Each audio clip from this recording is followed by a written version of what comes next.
स्वागत है आपका जय द्विवेदी जी। वक्तव्य प्रस्तुत कीजिए। हरि ओम। श्री गणेशाय नमः। श्री सरस्वत्यै नमः। श्रीमात्र पितृचरण कमलेभ्यो नमः। श्रीमते रामानुजाय श्री सद्गुरुदेव चरण कमलेभ्यो नमः। वर्णानामर्थसङ्घानां रसानां छन्दसामपि मङ्गलानां च कर्तारौ वन्दे वाणी विनायकौ। ध्येयं सदा परिभवग्नमभीष्टदोहम्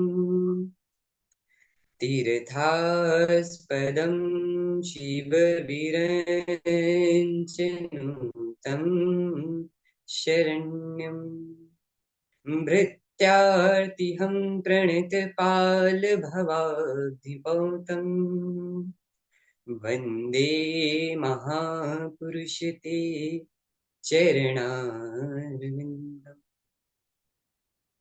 अखण्डमण्डलाकारं व्याप्तं येन चराचरं तत्पदं दर्शितं येन तस्मै श्रीगुरुवे नमः। नीलाम्बुजश्यामलकोमलाङ्गं सीतासमारोपितवामभागं पाणौ महासायकचारुचापं नमामि रामं रघुवंशनाथम्। नारायणं नमस्कृत्य नरं चैव नरोत्तमं देवीं सरस्वतीं व्यासं ततो जयमुदीरये। जय जय श्री राधारमण, जय जय नवल किशोर, जय गोपी चित चोर प्रभु, जय जय माखन चोर। राधा मेरी मात है, पिता मेरे घनश्याम, इन दोनों के चरणों में मेरा कोटि कोटि प्रणाम। आए हो तो प्रेम से लो हरि का नाम, सभी भक्तों को दास की जय जय राधे श्याम। जय जय राधे श्याम। जय जय सीताराम। हरि नाम नहीं तो जीना क्या, प्रभु नाम नहीं तो जीना क्या। अमृत है हरि नाम जगत में, अमृत है हरि नाम जगत में, छोड़ विषय रस पीना क्या। हरि नाम नहीं तो जीना क्या, प्रभु नाम नहीं तो जीना क्या। हरि नाम नहीं तो जीना क्या। काल सदा अपने रस डोले, ना जाने कब सिर चढ़ बोले, ना जाने कब सिर चढ़ बोले। काल सदा अपने रस डोले, ना जाने कब सिर चढ़ बोले। हरि का नाम जपो निश्वासर, हरि का नाम जपो निज वासर, छोड़ विषय रस पीना क्या, हरि नाम नहीं तो जीना क्या, प्रभु नाम नहीं तो जीना क्या। भूषण से सब अंग सजावे, रसना पे हरि नाम नावे। भूषण से सब अंग सजावे, रसना पे हरि नाम न आवे। देह पड़ी रह जाए यहाँ पर, देह पड़ी रह जाए यहाँ पर, फिर कुंडल और नगीना क्या, हरि नाम नहीं तो जीना क्या, प्रभु नाम नहीं तो जीना क्या।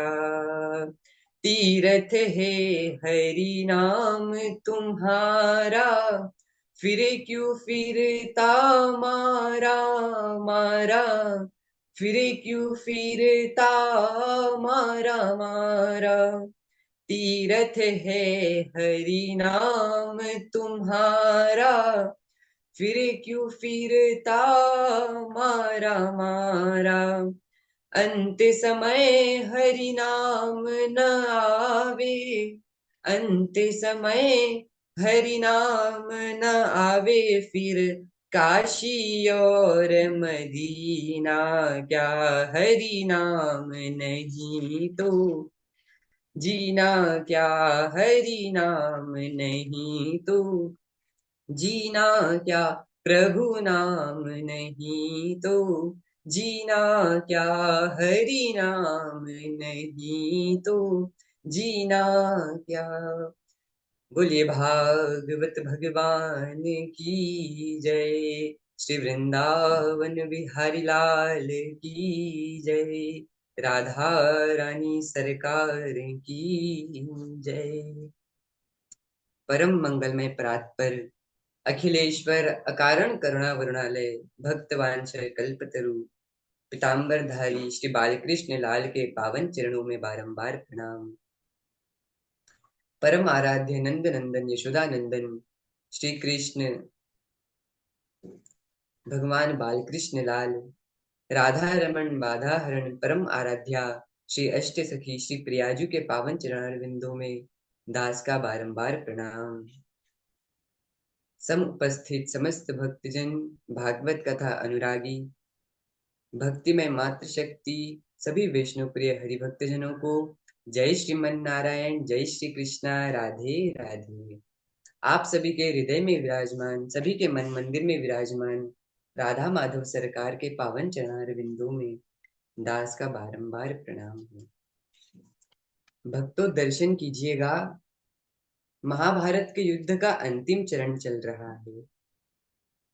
भीम भैया के द्वारा दुर्योधन की जांघ तोड़ दी गई। जंघा पर भीम भैया ने गधा से प्रहार करा और दुर्योधन की जंघा तोड़ दी। अश्वत्थामा द्वारा द्रौपदी के पुत्रों का मारा जाना हुआ। भगवान के कहने पर अर्जुन ने अश्वत्थामा को अपमानित कर कर राज्य से बाहर कर दिया। अश्वत्थामा ने गर्भस्थ परीक्षित पर ब्रह्मास्त्र का संधान किया। भगवान ने माता उत्तरा के गर्भ में जाकर परीक्षित जी की रक्षा करी। और आज जब पांडवों की विजय हुई, पांडवों को अपना राज्य वापस मिला, तो आज भगवान विदा ले रहे हैं। आज जब परमपिता परमात्मा विदा लेने लगे, तो भगवान जैसे ही रथ में बैठे, नेत्रों में अविरल अश्रुधार बहती हुई माता कुंती भगवान के रथ के सामने खड़ी हो गई। आज माँ कुंती भगवान के रथ के सामने जाकर खड़ी हो गई और हाथ जोड़कर भगवान की स्तुति करने लगी। नमस्ते पुरुषं, नमस्ते पुरुषं त्वाद्या मीश्वरं प्रकृतेः परं अलक्ष्यं सर्वभूतानां अंतर्बहिर्वस्थितम्।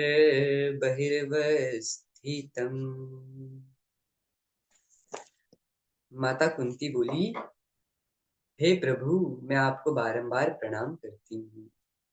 हे गोविंद, हे देवकी नंदन वसुदेव, वसुदेव पुत्र हे वासुदेव श्री कृष्ण, मैं आपको बारंबार प्रणाम करती हूँ। भगवान मुस्काए और बोले, बुआ, ये आप उल्टी गंगा काहे बहा रही हो? आप तो मेरी बुआ हो, आप मुझे प्रणाम क्यों कर रही हो? आप तो आदेश करो कि मुझे क्या करना है। मैया कुंती बोली, कन्हैया, आज तुम शांत रहो, प्यारे, आज बीच में ना बोलो। जब भी तुम मुझे बुआ कहते हो ना, तो मुझे लगता है कि अरे मेरा भतीजा ही तो है, मेरे भैया वसुदेव का पुत्र ही तो है, और मैं तुम्हें केवल भतीजा मानकर रह जाती हूँ। पर हे श्याम सुंदर, आप तो परमपिता परमात्मा हो, आप तो सभी के मन मंदिर में विराजमान रहने वाले परम पिता हो। मैं आपको जान गई, आप तो समस्त प्राणियों के भीतर और बाहर विद्यमान रहते हो। आप तो प्रकृति से परे आदि पुरुष परमात्मा हो। मैं आपको बारंबार प्रणाम करती हूँ। कितना आश्चर्य है प्रभु कि आप समस्त प्राणियों के भीतर भी हैं, बाहर भी हैं, फिर भी आप दिखाई नहीं पड़ते। ऐसा कहती हुई मैया कुंती भगवान के सामने विलाप कर रही है। नेत्रों से अविरल अश्रुधार बह रहे हैं। कहती है, प्रभु, आंखों पर पर्दा होने के कारण, आंखों पर माया का पर्दा होने के कारण आप सामने होते हुए भी पहचान में नहीं आते। प्रभु, ठीक उसी प्रकार जैसे नटवर वेशधारी अभिनेता को सामान्य जन पहचान नहीं पाते, वैसे ही सामान्य मनुष्य प्रभु आपको नहीं जान पाते। प्रभु, जब मैं याद करती हूँ कि आपके हम पर अनंत उपकार हैं, आपने हम पर कितने उपकार करे। भीम को विष दिया गया, परंतु प्रभु आपने कृपा करी तो वो विष भी अमृत के समान हो गया, उस विष ने भी शक्ति प्रदान कर दी। हमें लाक्षागृह में बंद कर कर अग्नि से जला दिया गया, पर प्रभु आपने लाक्षागृह में भी हमारी रक्षा करी। दुष्ट दुर्योधन ने कितने षड्यंत्र रचे, पर प्रभु आपने सभी से हमारी रक्षा करी। वनवास के दुखों में भी भगवान आप हमारे साथ थे। बार बार युद्धों में आपने हमारी रक्षा करी। भीष्म पितामह, गुरु द्रोणाचार्य, कृपाचार्य, कर्ण जैसे महारथी होने के बाद भी प्रभु मेरे पांचों पुत्रों को आज भी ना आई। भगवान, यह आपकी ही कृपा है, आपकी कृपा है। प्रभु, मुझे तो नजर आता है कि आपने जितनी कृपा देवकी माँ पर नहीं करी, उससे कहीं गुना ज्यादा कृपा आपने मुझ पर करी। प्रभु, देवकी माँ के 6 पुत्रों को कंस ने मारा, परंतु आप उनको ना बचाए और मेरे पांचों पांडवों की आपने रक्षा करी। हे मेरे ठाकुर, पल पल पर आप हमारे साथ खड़े खड़े रहे प्रभु। जब हमारे ऊपर दुख थे, जब हम विपत्तियों से घिरे थे ना ठाकुर जी, तब तक आप हमारे संग थे। पर प्रभु, आज जब सुख के दिन आए, आज जब हमें अपना राज्य वापस मिल गया, तो ठाकुर जी आज आप हमें छोड़कर जा रहे हो। प्रभु, ऐसे सुख का मैं क्या करूंगी? भगवान, ऐसे सुख को लेकर मैं क्या करूंगी? उससे अच्छा तो वह दुख ही था, जिस दुख में आप हमारे संग थे। प्रभु, आज मैं आपसे एक वरदान मांगना चाहती हूँ। आज तक मैंने आपसे कुछ नहीं मांगा, पर श्याम सुंदर, आज मुझे आप एक वरदान दीजिए। माता कुंती भगवान से कहती है, प्रभु एक वरदान दीजिए। भगवान कहते हैं, हाँ बुआ, मांगो, क्या मांगना है। बंधुओं, आपको क्या लगता है मैया कुंती ने क्या मांगा होगा? आज जब त्रैलोक के अधिपति भगवान सामने खड़े हैं, जो भगवान सर्व सामर्थ्य है, त्रैलोक्य की संपदा दे सकते हैं, भगवान कुछ भी कर सकते हैं, मुंह मांगा वर भगवान दे सकते हैं, जब वो परमपिता परमात्मा आज मैया कुंती के सामने खड़े हैं और कह रहे हैं मैया वर मांग, तो मैया कुंती ने क्या मांगा? भैया जो मैया कुंती ने मांगा ना, वो तो हम और आप सोच भी नहीं सकते। मैया कुंती ने भगवान से दुख मांगा, मैया ने विपत्ति मांगी, प्रभु सभी संसार की विपत्ति मुझे दे दो, संसार के सभी सुख मुझे दे दो, पर ठाकुर आप मुझे छोड़कर ना जाओ।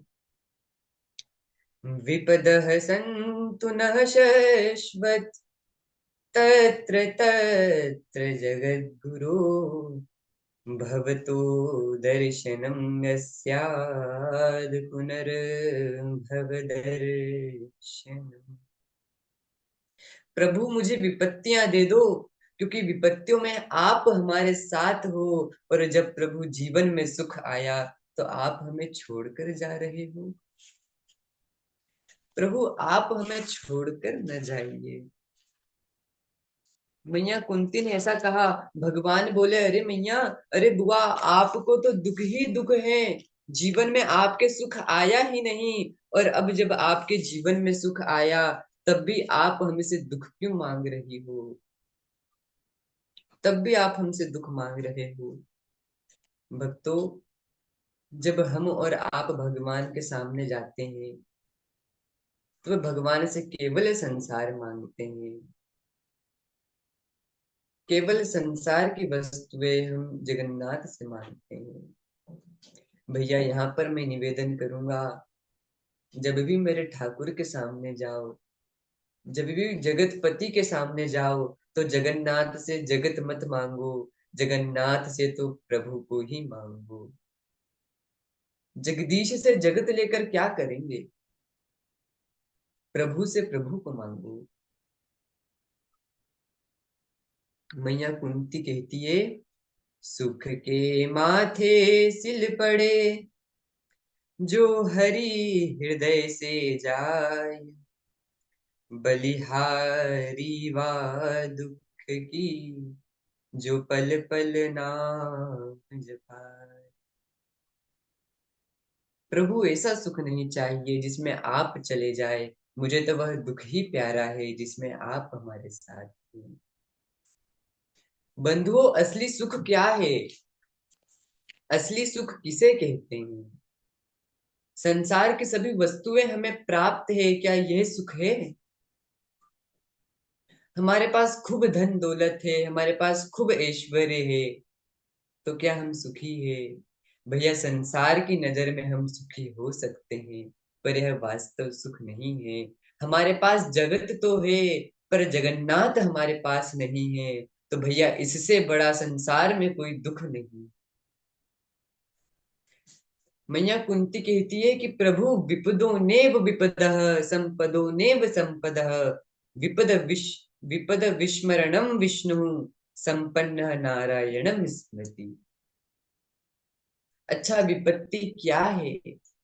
प्रभु जब आपका विस्मरण हो जाए वही विपत्ति है, और जब आपका स्मरण हो जाए तो वही संपत्ति है।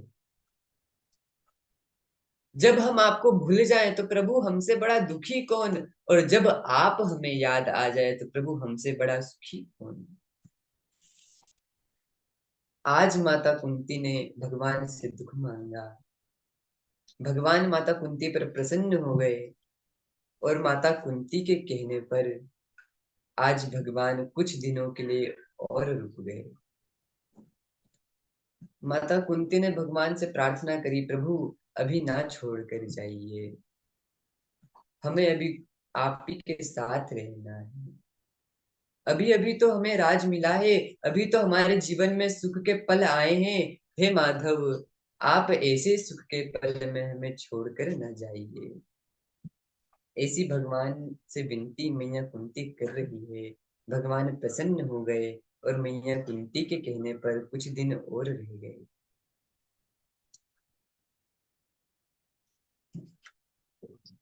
ऐसे हमारे भक्त वत्सल भगवान ठाकुर जी जो सदैव भक्तों के हित का सोचते हैं, जो सदैव भक्तों के लिए सोचते हैं, जो सदैव अपने भक्तों का मान बढ़ाते हैं, ऐसे भगवान को हम बारंबार प्रणाम करते हैं।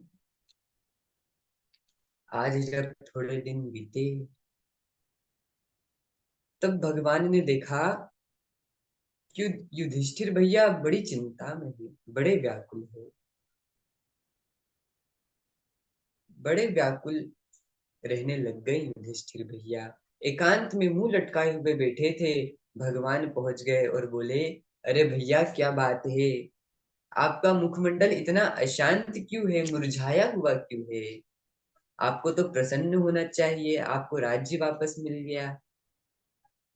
युधिष्ठिर बोले, कन्हैया, जब कभी मुझे मेरे पूर्वजों की याद आती है तो मुझे बड़ी अशांति होती है, मुझे बड़ा दुख होता है कि मैं कितना मतलबी हूँ, मैं कितना लोभी हूँ। मेरा मन इसी राजपाट, इसी सत्ता के लिए मैंने अपने भाइयों को मार दिया, मैंने अपने रिश्तेदारों का वध कर दिया, जिनकी गोद में हम बैठे, जिनकी गोद में हम बड़े हुए, हमने उन्हीं को मार दिया। भगवान बोले, अरे भैया, उस घटना को बार बार याद मत करो, अब भूल जाओ और आगे बढ़ो। इस प्रकार शोक करोगे तो कब तक चलेगा? आपने अपना कर्म किया। आपको क्या लगता है कि उन सबको आपने मारा? भैया, उनको आपने नहीं मारा, वो तो अपने कर्मों, किए गए कर्मों के प्रभाव से पहले ही मर चुके थे। आप तो केवल निमित्त मात्र थे, आप तो केवल निमित्त थे, आपने केवल कर्म किया और मरने वाले अपना कर्तव्य पूरा कर कर स्वर्ग चले गए। सूत जी महाराज कहते हैं कि यहाँ पर भगवान ने वही गीता का ज्ञान युधिष्ठिर जी को भी सुनाया जो अर्जुन को सुनाया था, परंतु इन्हें कुछ समझ न आया। क्यों समझ न आया? भैया, क्योंकि युधिष्ठिर ने श्री भगवान को अपने मामा का बेटा माना था और अर्जुन ने भगवान को अपना गुरु माना था। यहाँ पर अंतर हो गया, नजरिए का अंतर हो गया। युधिष्ठिर ने अपना भाई माना, अपना छोटा भाई माना, और अर्जुन ने अपना गुरु माना। इसीलिए अर्जुन की सभी समस्याओं का समाधान हो गया, सभी शंकाओं का समाधान हो गया, और युधिष्ठिर जी का नहीं। सारी रात भगवान श्री कृष्ण ने गीता का पाठ सुनाया, गीता का प्रवचन किया, पर कुछ समझ ना आया। तब भगवान ने सोचा कि यही उपदेश युधिष्ठिर को पितामह भीष्म से दिलाता हूँ, तब शायद इन्हें समझ में आ जाए। और जैसे ही आज भोर हुई ना, भगवान माता द्रौपदी के सहित पांडवों को लेकर पितामह भीष्म के पास गए। पितामह बाणों की शैया पर लेटे थे, पितामह बाणों की शैया पर लेटकर गोविंद का चिंतन कर रहे थे। सभी पांडवों ने आकर पितामह को प्रणाम किया और भगवान पितामह के चरणों की ओर खड़े हो गए। भगवान आकर पितामह के चरणों की ओर खड़े हो गए, जिससे पितामह को भगवान का निरंतर दर्शन प्राप्त हो रहा था। पितामह ने भगवान की बाकी झांकी का दर्शन किया। भगवान ने पीतांबर पहना हुआ है, भगवान का सुंदर सा मुखमंडल, कमल जैसे भगवान के नयन, घुंघराले बाल, सिर पर मोर मुकुट धारण किए। आज भगवान ने अपनी सुंदर सी छवि में भगवान ने पितामह को दर्शन दिए। पितामह ने बड़े प्रेम से भगवान का दर्शन किया और आज पितामह अपने आप को बड़ा धन्य मान रहे हैं। पितामह ने अर्जुन से पूछा, अर्जुन, यह तुम्हारे कौन है? अर्जुन ने कहा, पितामह, ये मेरे मामेरे भाई हो। पितामह भीष्म ने कहा, अर्जुन, तुम धन्य हो। जिसका भगवान से एक संबंध बन जाए उसी का कल्याण हो जाता है। तुम्हारे तो भगवान से अनेक संबंध हैं। तुम कभी इन्हें अपने मामा का बेटा बना लेते हो, कभी तुम इन्हें अपना प्रिय बना लेते हो, कभी तुम इन्हें अपना सखा बना लेते हो, मित्र बना लेते हो, और कभी गुरु बना लेते हो, तो कभी अपना रथ हकवा लेते हो, तुम इन्हें अपना सारथी बना लेते हो। किंतु वस्तुतः तुम जानते हो ये कौन है? ये साक्षात नारायण है। ये अपनी माया से संसार को मोहित करके यदुकुल में छिपकर लीला कर रही है। पितामह भीष्म कहते हैं, हे प्रभु, इस मधुर मुस्कान और लाल नेत्रों से सुशोभित मुख कमल वाले, जब तक मैं अपने शरीर को छोड़ू ना, तब तक आप मेरी प्रतीक्षा करें। आज पितामह बड़े गदगद हो रहे हैं, अपने आप को बड़ा धन्य समझ रहे हैं। भैया, जैसी मृत्यु के लिए कई कई साधु संत अमलात्मा विमलात्मा तरसते रह जाते हैं कि अंत समय में जिह्वा से केवल भगवान का नाम निकल जाए, परंतु भगवान का नाम नहीं निकलता। वह भगवान साक्षात नारायण आज अंत समय में पितामह भीष्म के सामने खड़े।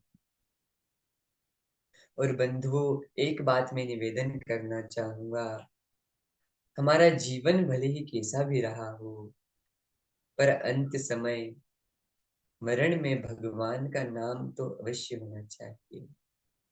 अंत समय में भगवान का स्मरण होना चाहिए। पितामह जैसी मृत्यु किसे प्राप्त होगी भला? साक्षात सामने श्रीपति खड़े हैं और पितामह भरपूर दर्शनों का लाभ ले रहे हैं। पितामह कहते हैं, प्रभु, सदैव देवो भगवान प्रतीक्षताम् कलेवरं यावदिदं हिनोम्यहम् प्रसन्नहासारुणलोचनोल्लसन् मुखाम्बुजोध्यानपथश्चतुर्भुजो। भगवान पितामह के सम्मुख आए। भगवान ने युधिष्ठिर जी को संकेत किया, युधिष्ठिर, पितामह के पास गए। और पितामह भीष्म ने युधिष्ठिर को दान धर्म, राज धर्म, मोक्ष धर्म, स्त्री धर्म, भागवत धर्म आदि धर्मों को संक्षेप और विस्तार पूर्वक बताया और युधिष्ठिर जी के संशय का नाश किया। दान धर्मान, राज धर्मान, मोक्ष धर्मान विभागशः, स्त्री धर्मान, भगवत धर्मान समास व्यास योगतः। और भगवान का दर्शन करते हुए पितामह भीष्म की आंखों से अविरल अश्रुधार गिर पड़ी, मानो अपने आंसुओं से भगवान का पद प्रक्षालन कर रहे हैं, भगवान के चरणों को धुला रहे हैं। पितामह भीष्म भगवान से कहते हैं, प्रभु, आज मेरा जीवन धन्य हो गया। प्रभु, आज मुझे अंत समय में आपका दर्शन प्राप्त हुआ। हे प्रभु, भला मुझसे मुझसे ज्यादा भाग्यशाली, मुझसे ज्यादा धन्य आज इस संसार में कौन होगा जिसके सामने स्वयं भगवान खड़े हैं।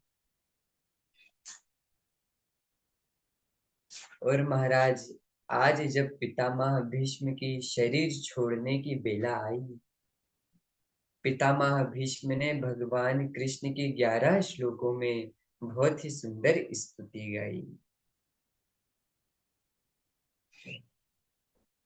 इति मतिरूप कल्पिता वितृष्णा भगवति सात्वत पुंगवे विभूमि। इति मतिरूप कल्पिता वितृष्णा भगवति सात्वत पुंगवे विभूमि। स्वसुखमुपगते क्वचिद् विहर्तुं प्रकृतिमुपेयुषि यद्भवो प्रवाहः। इति मतिरूपकल्पिता वितृष्णा भगवति सात्वत पुंगवे विभुम्। इति मतिरूपकल्पिता वितृष्णा। पितामह कहते हैं कृष्ण, यह मेरी वाणी का इति शब्द है। पितामह ने इति से अपनी स्तुति को प्रारंभ किया। बंधुओं, जबकि इति किसी वाक्य के अंत में लगता है, परंतु पितामह ने इति से प्रारंभ किया। प्रारंभ में इति शब्द प्रयोग किया। मानो पितामह भीष्म कह रहे हैं कि प्रभु, मैं आपके दिव्य दर्शन करते हुए अपने प्राण त्यागूंगा, तो आज से इस जीव की भी इति हो जाएगी। अब यह आवागमन से मुक्त हो आपके धाम में निवास करेगा। यह आपके धाम में निवास करेगा। इसी प्रकार मेरे इस अंतिम जीवन के कारण मेरी यह अंतिम स्तुति भी है। इसीलिए पितामह भीष्म ने अपनी स्तुति में पहला शब्द इति रखा। पितामह कहते हैं कि माधव, मेरे पास इति का बड़ा महत्व है। हे प्रभु, मैं अपनी इस मति को जब 3 प्रकार की ऐष्णाओं से रहित उसे आपके चरणों में समर्पित कर रहा हूं, जो 3 प्रकार की ऐष्णाओं से रहित है। भगवान ने कहा, ऐसी क्या विशेषता है आपकी मति में? पितामह कहते हैं, सरकार, मति में 3 प्रकार की ऐष्णा होती है, लेकिन मेरी मति में कोई दोष नहीं। वितृष्णा इति मति रूप कल्पिता वितृष्णा, कोई दोष नहीं है। इसलिए मैं अपनी मति को आपके चरणों में समर्पित कर रहा हूं।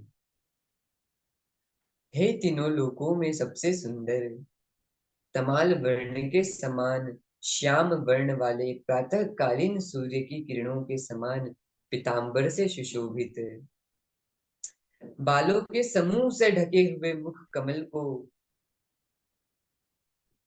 प्रभु आपका रूप माधुर्य इतना सुंदर है, एक बार यदि कोई देख ले तो फिर देखता ही रह जाए। त्रिभुवन को मोहित कर लेता है आपका माधुर्य, आपका रूप। आगे पितामह कहते हैं, त्रिभुवन कमनम तमाल वर्णम, त्रिभुवन कमनम तमाल वर्णम, रविकर गौर बरावरम दधाने, वपुरल ककुलावृताननाब्जं, विजय सकेरतिरस्तु मेन वध्या। पितामह कहते हैं, प्रभु आपके बालों से ढके हुए मुख कमल वाले आपके चरणों में मेरी निष्कपट प्रीति हो। घोड़े की टाप से उठी हुई धूल से आपके चारों ओर उड़ने वाले बालों से जो पसीने की बूंद निकल रही है, उसने आपके मुख की शोभा और बढ़ा दी। ऐसे ही प्रभु आपके श्री चरणों में मेरी आत्मा लगी रहे। हे वासुदेव, मैं वो दृश्य अपने जीवन में कभी भूल ना सकूंगा जब आप मेरी प्रतिज्ञा को रखने के लिए अपनी प्रतिज्ञा को ही भूल गए। भीष्म पितामह भगवान से कहते हैं, प्रभु, महाभारत के दौरान जब मैंने प्रतिज्ञा ली, वासुदेव गर चक्र न धरे, तुमको मुख न दिखाऊं, लाजत है मेरी गंगा जननी, शांतनु सुत न कहा। प्रभु, आपने प्रतिज्ञा ली थी कि आप महाभारत में शस्त्र नहीं उठाओगे। परंतु प्रभु, जब मैंने प्रतिज्ञा ली कि मैं आपको शस्त्र उठाकर रहूंगा, तब आपने मेरी प्रतिज्ञा का मान रखने के लिए अपनी प्रतिज्ञा छोड़ दी। प्रभु, भक्त का मान रखने के लिए आपने आपका मान के बारे में भी नहीं सोचा। हे प्रभु, आप तो इतने भक्त वत्सल हो कि आपने मुझ जैसे पापी का मान रखने के लिए आपने शस्त्र उठा लिया। बंधुओं, भगवान इतने कृपालु है, भगवान इतने दयालु है कि भगवान भक्तों का मान रखने के लिए अपना मान नहीं देखते। यदि भक्त का मान रखने के लिए भगवान का मान घट भी रहा हो, तो भगवान उसे नहीं देखते। भगवान तो कहते हैं कि मेरा मान टले टल जाए, पर मेरे भक्त का मान नहीं टलना चाहिए। प्रबल प्रेम के पाले पड़कर प्रभु को नियम बदलते देखा। अपना मान टले टल जाए, पर भक्त का मान न टलते देखा।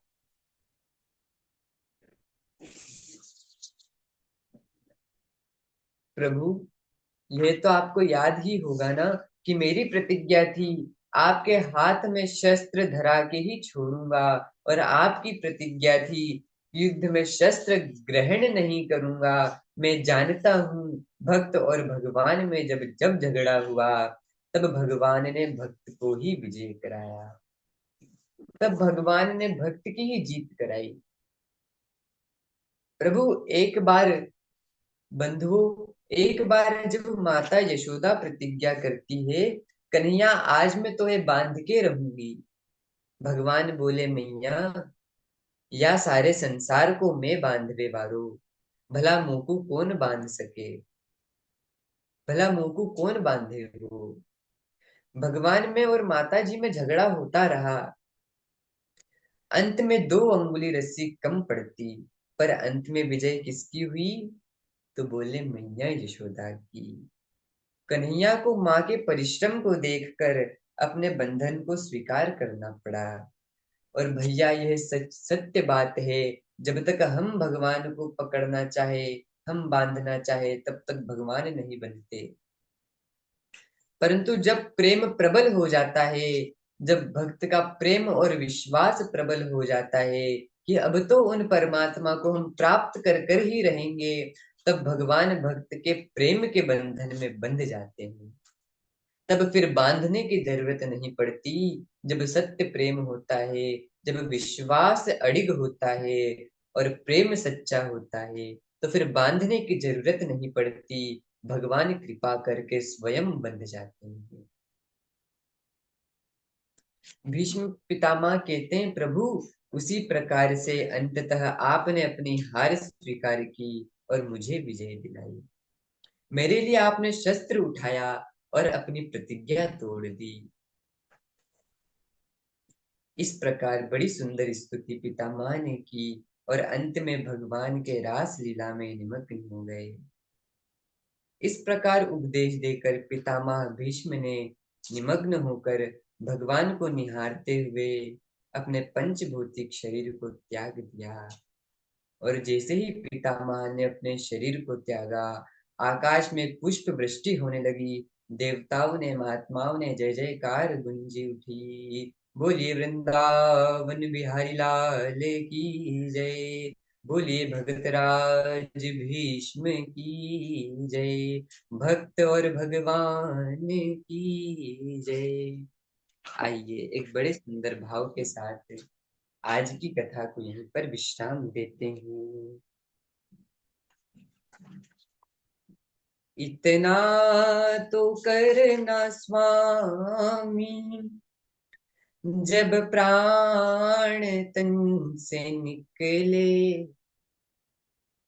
गोविंद नाम लेकर यह प्राण तन से निकले, इतना तो करना स्वामी। जब प्राण तन से निकले, गोविंद नाम लेकर।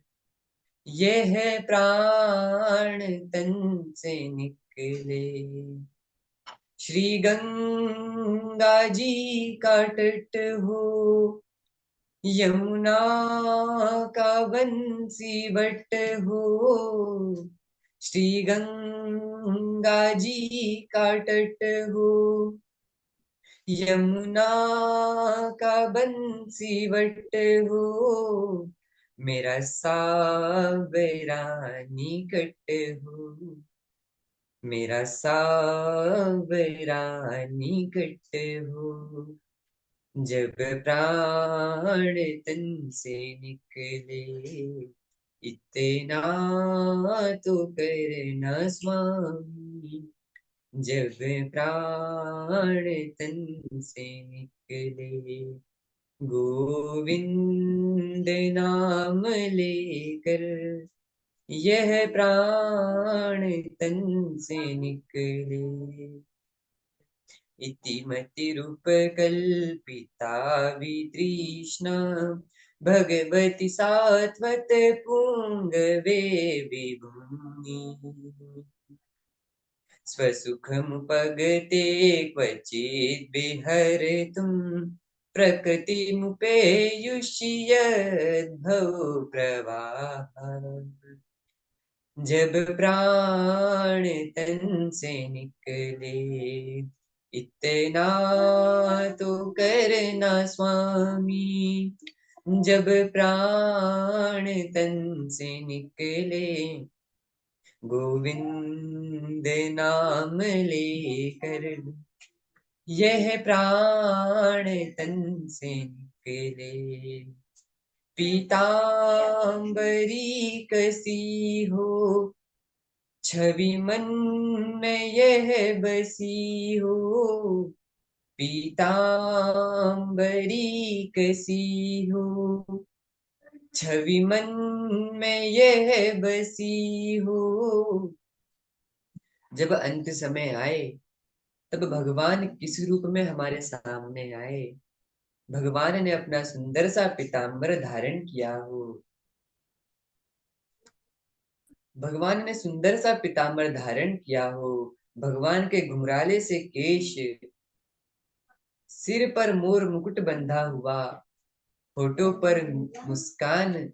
ठाकुर जी अपने त्रिभंग लली छवि में हमें दर्शन दे रहे हो। संग में हमारी श्री प्रिया जी विराजमान हो, और युगल सरकार के चरणों का ध्यान करते करते, प्रभु के मुखमंडल को निहारते हुए जब हमारे तन प्राण से निकले, तो महाराज हमारा जीवन सफल हो जाए। पीतांबरी कसी हो, छवि मन में यह बसी हो। होठों पे कुछ हंसी हो, जब प्राण तन से निकले। इतना तो करना स्वामी, जब प्राण तन से निकले। गोविंद नाम लेकर, यह प्राण तन से निकले।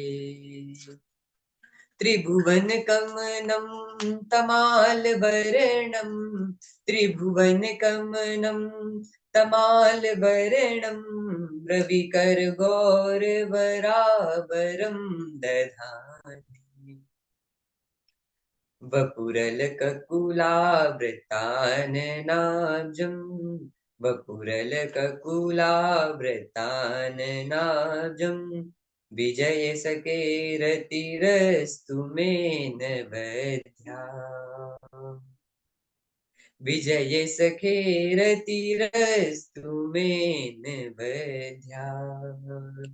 इतना तो करना स्वामी, जब प्राण तन से निकले, गोविंद नाम लेकर, यह प्राण तन से निकले।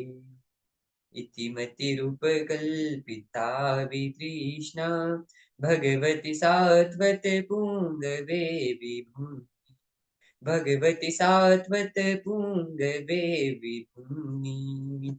भगवति सात्वत पुंगवे विभुनि। गोविंद नाम लेकर, यह प्राण तन से निकले। गोविंद नाम लेकर, यह प्राण तन से निकले। यह प्राण तन से निकले। यह प्राण तन से निकले। बोलिए वृंदावन बिहारी लाल की जय। भक्त और भगवान की जय। आज के लिए अपनी वाणी को, आज के वक्तव्य को यहीं पर विश्राम देते हैं। सुनने वालों कथा को देता यहीं विराम। फिर कभी हम सुनवाएंगे लेकर कृष्ण का नाम। जय जय श्री कृष्णा। जय जय श्री कृष्णा। सभी को जय श्री कृष्णा। राधे राधे। ठीक है, बहुत बढ़िया, बहुत अच्छा भावपूर्वक आपने प्रवचन दिया। ठाकुर जी कृपा हमेशा आपके ऊपर बनी रहे। ऐसे ही आप बढ़िया से तैयारी करके कथा को सुनाते रहें। बहुत अच्छा।